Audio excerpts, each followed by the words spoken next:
Hello mga kaulam! Abay ako'y nakabiryani chicken.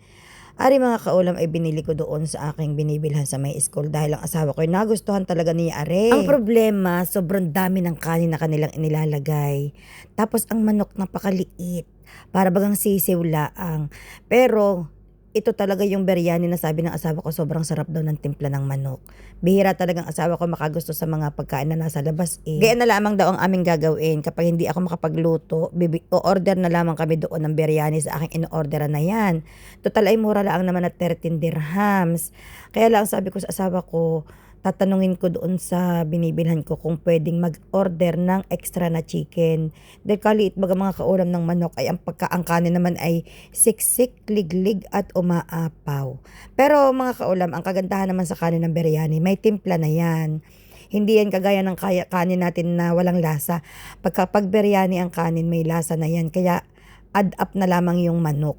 Kaya hindi masyadong matakaw sa ulam. Parang namimiss ko na ang isda gawa ng ilang araw na kaming biryani at saka ilang araw na kaming hindi nagluluto ng isda. Mayroon naman kaming isda sa freezer mga kaulam, yung oras ko talaga ang kulang Kasi dahil yun syempre, i-defrost pa iyon, ilang oras naman yun bago lumambot. Hindi naman ako mga kaulam hindi baga ako yung pag kinuha sa ref ay ibababad sa tubig. Hindi ako gayon mag-defrost hinihintay ko siya talagang mawalan ng yelo. Dahil kapag pakiramdam ko pag binabad sa tubig, parang naluluto na yung isda.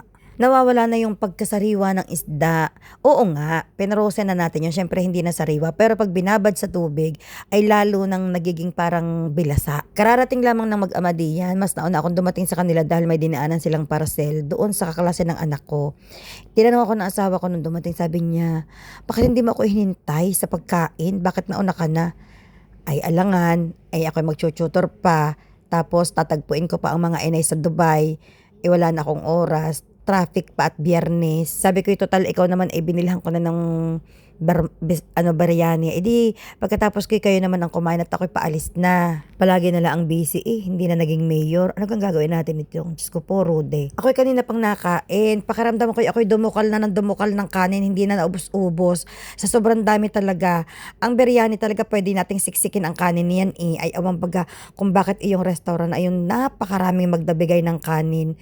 Dapat mahal ang bigas na basmati, dapat ang damihan na lang nila manok. Dahil mas mura ang manok kaysa basmati. Tsaka yung kanin nila ay hindi oily. Kaya mas nagustuhan namin ng asawa ko. Karamihan sa ibang biryani, ang kanin ay medyo oily ng kaunti Kaya ayan ay dry na dry. Yung malalasahan mo lamang ang spices niya, pero hindi siya oily. Alam ko nun yung mga kaulam din sa Dubai, sobrang daming klaseng biryani, iba-iba.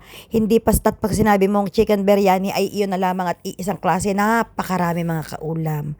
May Arabic biryani, may Indian biryani. Sa Arabic biryani mga kaulam, iba't ibang klase pa yun ha. May Egypt, may yung kung saan saang bansang Arabic galing, may iba-iba silang paraan ng pagluluto ng biryani. Meron din namang fish biryani.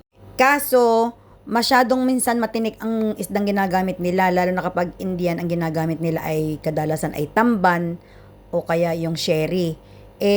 Bihira ka makakakita dito ng yung tanigi na fish biryani. Medyo pag tanigi na ang nakalagay, medyo may dagdag na presyo na. Pero, Diyos ko, kung masarap naman, okay lang na magdagdag ka ng presyo. Sa Pilipinas ngayon, ang dami na rin ng restaurant na nakikita ko na nagluluto ng biryani. Siguro yung mga tao na ito ay nagtrabaho dito sa Middle East at natutong magluto. Tapos ginawa nilang business sa Pilipinas na napakagandang idea talaga.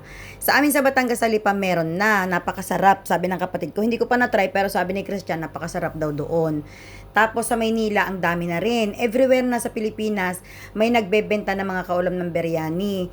Tapos sa mga online like Lazada, Shopee, may mga ma-orderan na rin kayo ng basmati rice. Medyo may kamahalan nga lamang iyon compare sa ating bigas. Pero mga kaulam, ang basmati rice ay matipid ding lutuin dahil yan ay maalsa.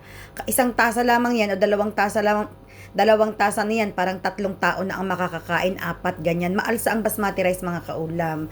Lalo na kung ibababad mo muna sa tubig bago mo lutuin. Medyo iba nga lamang ang paraan ng pagluluto niyan compare sa ating bigas. Pwede rin naman lutuin kagaya ng pagluluto natin sa ating kanin. Pero hindi ninyo makukuha yung eksaktong texture ng basmati. Kaya meron yan na sariling paraan eh.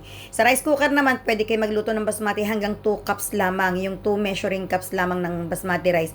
Pwede nyong iluto sa rice cooker. Kapag sobra na sa 2 cups, iba na din yung nagiging texture ng basmati rice. Yes, mga kaulam. Ako ay kanina pang dumukal ng kanin, hindi na naubos-ubos. Hindi ganin yung halata na kanina pa. Hindi na naubos ang kanin sa sobrang dami. Kaya ang ginawa ko diyan mga kaulam, hindi ko naman yan naubos. Inilagay ko sa ref, tapos ngayong araw ng Sabado, yan din ang aking iinitin at yan din ang aking kakainin mga kaulam. Sayang naman dahil may timpla naman na yan eh. Diyos ko, magprito lang ako ng itlog, okay na yan.